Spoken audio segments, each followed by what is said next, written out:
Assalamualaikum warahmatullahi wabarakatuh. Jumpa lagi di Adi Channel dalam playlist Menolak Lupa. Ada yang kenal dengan tokoh ini? Untuk para polisi atau keluarga polisi, wajah ini mungkin tidak asing lagi. Tapi sayangnya, tokoh yang satu ini ternyata tidak awam bagi kebanyakan orang, khususnya di kaum milenial. Siapakah beliau? Beliau adalah Sugeng Imam Santoso, seorang tokoh besar kepolisian Republik Indonesia. Sugeng pernah menjabat sebagai Kapolri kelima yang dilantik pada 5 Mei 1968 lalu.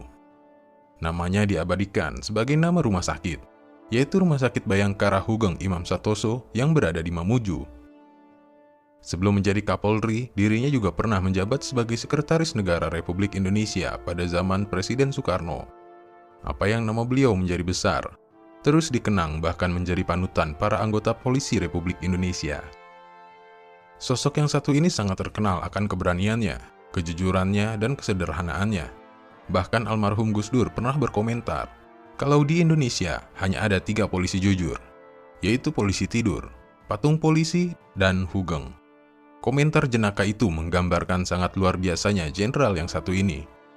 Di masa jabatannya sebagai Kapolri, Jenderal Sugeng melakukan pembenahan di berbagai bidang, salah satunya struktur organisasi di Mabes Polri.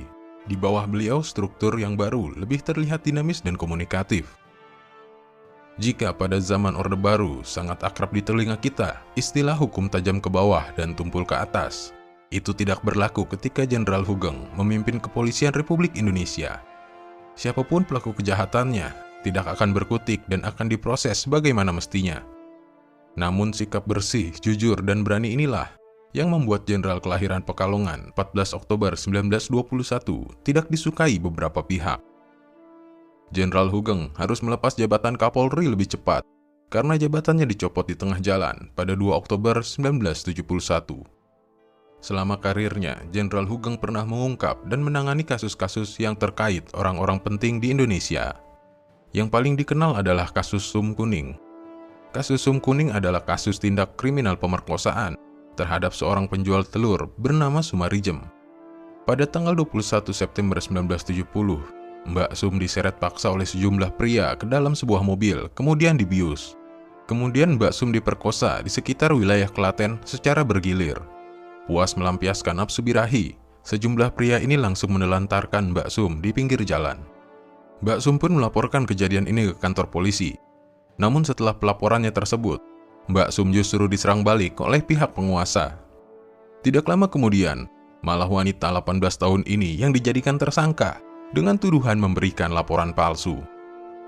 Ketika wartawan mulai memberitakan kasus tersebut, muncul tudingan yang menyebutkan bahwa Mbak Sum adalah anggota Gerakan Wanita Indonesia atau Gerwani, yaitu kelompok organisasi di bawah naungan PKI. Ya, lagi-lagi sebuah stigma yang biasa pada zaman Orde Baru. Untuk menghilangkan simpatik masyarakat, maka si target harus dikaitkan dengan hal-hal yang berbau dengan PKI. Selang beberapa lama, polisi mempublikasikan pelaku pemerkosaan Mbak Sum, yaitu seorang pria yang bernama Trimo. Pekerjaannya sebagai penjual bakso. Tapi Trimo ini bersikukuh bahwa ia bukanlah pelakunya, dan Mbak Sum pun yakin bahwa bukan Trimo yang memperkosanya. Ternyata selama di tahanan, Mbak Sum mendapat penganiayaan dan dipaksa mengakui kalau pelaku pemerkosaannya adalah Trimo. Begitupun dengan Mas Trimo, ia mengalami hal yang serupa. Ia dipaksa mengaku bahwa telah memperkosa Mbak Sum. Wartawan yang mencoba meliput dan menulis kasus Sum Kuning ini harus berurusan dengan pihak-pihak militer. Melihat peliknya kasus tersebut, Jenderal Sugeng pun turun tangan. Setelah Mbak Sum dibebaskan, Jenderal Sugeng memerintahkan Komjen Suroso mencari orang yang mengetahui fakta di balik pemerkosaan Mbak Sum. Ia bahkan membentuk tim khusus, yaitu tim pemeriksaan Sum Kuning. Akibatnya kasus ini semakin menjadi sorotan media massa waktu itu. Berdasarkan temuan-temuan, tersiar pula kabar bahwa pelakunya adalah sejumlah anak pejabat dan anak seorang pahlawan revolusi. Namun mereka tetap membantah tuduhan tersebut. Presiden Soeharto pun akhirnya ikut ambil langkah. Kasus ini dinilai mengguncang stabilitas nasional. Akhirnya Soeharto memerintahkan untuk menghentikan kasus ini dan menyerahkannya ke tim pemeriksaan pusat Komkaptib. Dan kita tahu endingnya seperti apa. Kasus menghebohkan lainnya adalah kasus penyelundupan mobil mewah bernilai miliaran rupiah yang melibatkan Robby Cahyadi.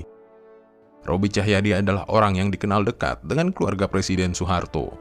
Berkat jaminan, pengusaha ini hanya beberapa jam saja mendekam di tahanan Komdak, sementara maling ayam saja bisa mendekam lama di tahanan. Dan saking berkuasanya si penjamin, sampai-sampai kejaksaan di Jakarta pun menghentikan kasus ini. Tapi meski begitu, Jenderal Hugeng tidaklah gentar. Dalam kasus penyelundupan mobil mewah berikutnya, Robby dibuat tidak berkutik. Tentu saja dalam kasus ini Robby tidak bermain sendiri, tapi juga melibatkan pejabat-pejabat dan perwira tinggi ABRI.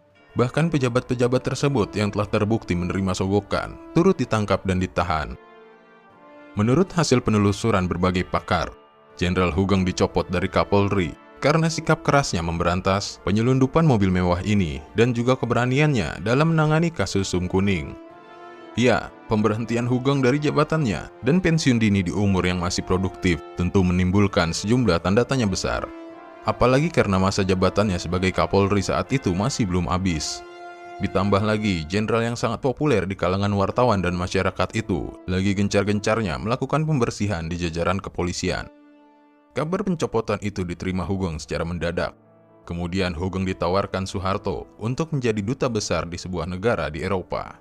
Namun, Jenderal Hugeng menolaknya. Alasannya simpel, karena ia adalah seorang polisi, bukan politisi. Jenderal Hugeng diberhentikan dari jabatannya sebagai Kapolri pada 2 Oktober 1971, dan kemudian ia digantikan oleh Komisaris Jenderal Polisi Dr. Andes Muhammad Hasan. Setelah dicopot, Hugeng langsung menghampiri sang ibu. Sambil bersimpuh, ia berkata, "Saya tidak punya pekerjaan lagi, Bu." Dengan tenang ibunya pun menjawab, "Kalau kamu jujur dalam melangkah, kami masih bisa makan, walau hanya dengan nasi dan garam." Momen haru itu dituliskan dalam buku Hugeng, Polisi dan Menteri Teladan. Akhirnya, sang jenderal pun tak bisa lagi beraksi memberantas kejahatan. Ia bahkan harus hidup susah selama bertahun-tahun. Pengabdian yang penuh ikhlas dan bersih tentu membawa konsekuensi bagi hidupnya sehari-hari. Sekali waktu ia pernah menuturkan, setelah berhenti dari kepala kepolisian dan pensiunnya masih diproses, ia tidak tahu apa yang masih bisa dimakan untuk keluarganya karena di rumah beras sudah habis. Kalau kita mengira seorang jenderal purnawirawan petinggi polisi akan hidup enak, mapan, bahkan hidup dengan keadaan mewah setelah mereka pensiun, itu tidak terjadi dengan Jenderal Hugeng. Dari mulai pensiun sampai dengan tahun 2001, upah pensiunan Jenderal Hugeng yang memiliki ketulusan dan loyalitas yang tinggi untuk negara itu hanya sebesar Rp10.000 saja. Itu pun yang diterima hanya Rp7.500.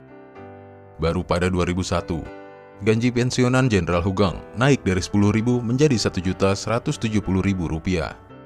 Semasa aktif di kepolisian, Jenderal Hugeng selalu konsisten menjaga integritasnya sebagai seorang polisi. Terima suap atau gratifikasi tidak ada di kamusnya. Jenderal jujur yang satu ini pun mengajarkan kedisiplinan dan arti kejujuran kepada keluarganya.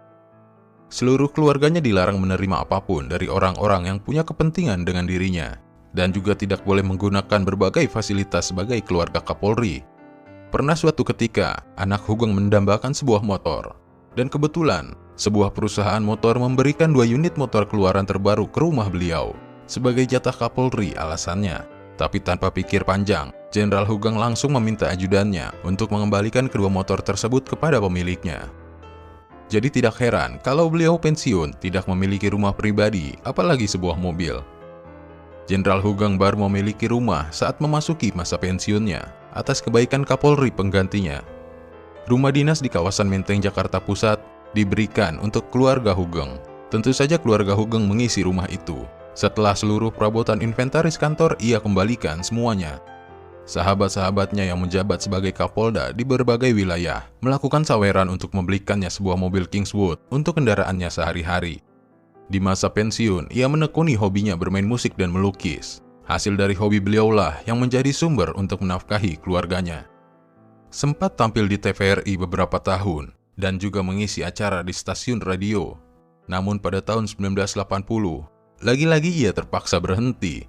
Kali ini pemerintah mencekalnya karena dianggap terlibat dalam petisi 50. Petisi 50 adalah sebuah dokumen yang ditandatangani 50 tokoh besar Indonesia yang isinya memprotes penggunaan filsafat Pancasila oleh Presiden Soeharto.